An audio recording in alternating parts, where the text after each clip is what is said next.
Olá! Hoje a gente mergulha fundo num filme icônico, né? E bem perturbador. Laranja Mecânica, do Stanley Kubrick. Fez 50 anos em 2021. Um arco, sem dúvida. Exato. E para essa análise a gente está usando umas fontes bem legais. Críticas do W Magazine, da Discremen e um resumo detalhado para entender melhor o filme, o livro original do Anthony Burgess e, claro, toda a discussão que ele ainda gera.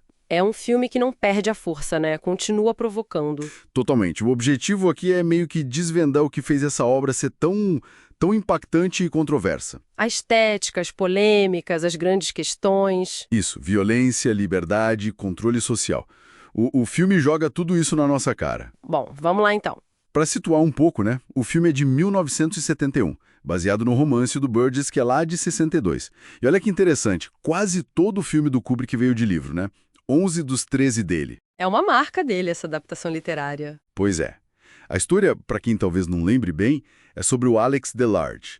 Ele e os amigos, os Drogues. A ultraviolência como diversão. Assaltos, agressões. E o famoso Korova Milk Bar, com aquele leite batizado. Até que bom, o Alex é pego, e aí ele aceita participar de um tratamento experimental. O Ludovico. Ah, o tratamento Ludovico.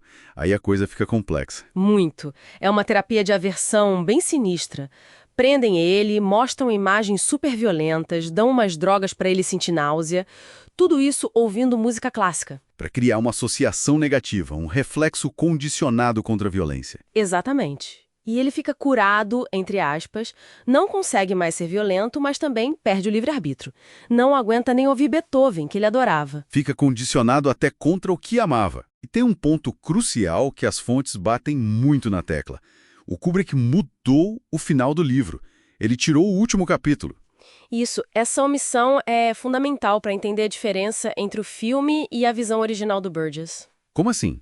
Explica melhor. É que no livro, nesse capítulo final, o Burgess mostra um Alex mais velho, já meio cansado daquela vida, sabe? Pensando em família, em construir algo. Ah, uma redenção, então? Quase isso. Era a aposta do Burgess na maturidade, na ideia de que a energia juvenil, mesmo a violenta, pode eventualmente se transformar em algo construtivo. Mas o Kubrick preferiu um final bem mais pesado, né? Mais aberto, sombrio. Exato. Um final que, segundo o próprio Burgess depois comentou, meio que distorceu a mensagem otimista que ele queria passar. Uma visão bem mais cínica sobre a natureza humana, talvez. Entendi. E falando em Kubrick, não tem como não falar do visual do filme, né? Aquela coisa dele buscar a perfeição, a simetria. A composição quase pictórica, impressionante. E as cores? Vermelho, branco, preto. Muito fortes, muito presentes, muitas vezes ligados à própria violência, só que de um jeito estilizado. É a assinatura dele. Com certeza. E essa estética toda não é só para ser bonito, né? Ela está a serviço dos temas que ele sempre explorou. Essa tensão constante entre liberdade e controle, a natureza da moralidade. E a trilha sonora? O uso da música clássica. Genial e perturbador.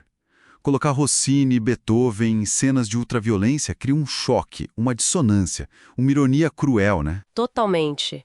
E ele ainda usou umas técnicas inovadoras, tipo o design do Korova Milk Bar, super futurista para a época. Aquelas lentes grande-angulares também que distorcem um pouco a imagem, dão um clima estranho. E a montagem com aqueles cortes secos, os jump cuts, que quebram a fluidez de propósito. Mas claro, toda essa força visual e temática gerou muita controvérsia, certo? Nossa, demais! O filme foi super polêmico. Acusaram ele de incitar a violência na vida real.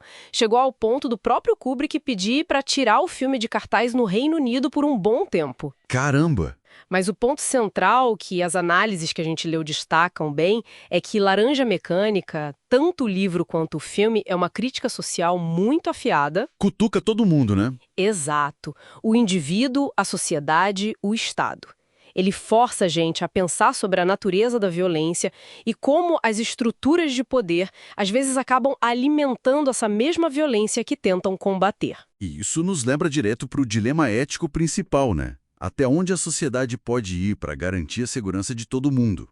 É justo tirar a liberdade de escolha de alguém, mesmo de um criminoso como Alex? O tratamento Ludovico é exatamente a personificação dessa questão. É o ponto nevrálgico do filme. E como as fontes analisam esse tratamento? principalmente a da Discriminis que você mencionou. Então, a análise deles é muito interessante. Eles argumentam que o programa Ludovico não pode ser visto como uma reeducação de verdade.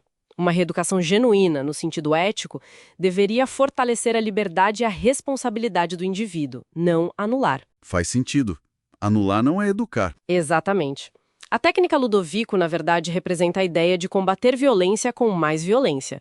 É impor uma condição, uma coerção, e isso cria um ciclo vicioso. Uma violência estatal respondendo à violência individual. Perfeito. E mostra como essa coerção é incompatível com a autonomia, com aquilo que nos define como humanos capazes de escolha moral. É uma violência que desumaniza. Entendi. E apesar de toda essa polêmica, ou talvez justamente por causa dela, o legado do filme é inegável, né? Virou cult. Totalmente cult, influenciou gerações de cineastas. Scorsese, Fincher, Aronofsky, dá pra ver a marca dele em muitos lugares. Na estética visual, na moda, na música pop. E continua sendo um ponto de partida para muita discussão importante, né? Se a gente conecta com o quadro geral, ele ainda alimenta debates em filosofia, psicologia, sociologia. Sobre o que exatamente? Sobre livre-arbítrio, sobre os limites da intervenção do Estado no comportamento das pessoas, sobre manipulação comportamental. As perguntas que Laranja Mecânica levanta continuam super atuais, talvez até mais hoje em dia. É verdade. Então, pra gente ir amarrando, o que fica é essa imagem de uma obra genial, complexa, mas profundamente perturbadora. Sem dúvida. O Kubrick nos coloca nesse labirinto moral, questionando não só a violência que vem do indivíduo, mas também as respostas que a sociedade e o Estado dão para ela. Principalmente essa ideia de uma cura forçada que, no fundo, desumaniza. E o impacto visual e as questões filosóficas continuam fortíssimos. Não envelheceu nada nesse sentido. E isso talvez nos deixe com uma última reflexão, né? Se essa lógica de opor violência à violência, como o Ludovico faz, só gera um ciclo ruim e anula a nossa autonomia, que outros caminhos a gente pode buscar como sociedade? Para lidar com quem transgride, você diz? Exato. Como lidar com comportamento transgressor sem cair nessa armadilha de usar a mesma moeda da violência, mesmo que seja uma violência oficial, estatal, e sem destruir essa liberdade que é tão fundamental? Uma pergunta difícil. Muito. Será que existe alguma forma de prevenção ou mesmo de resposta que consiga fortalecer a liberdade e a responsabilidade individual em vez de simplesmente anular a pessoa?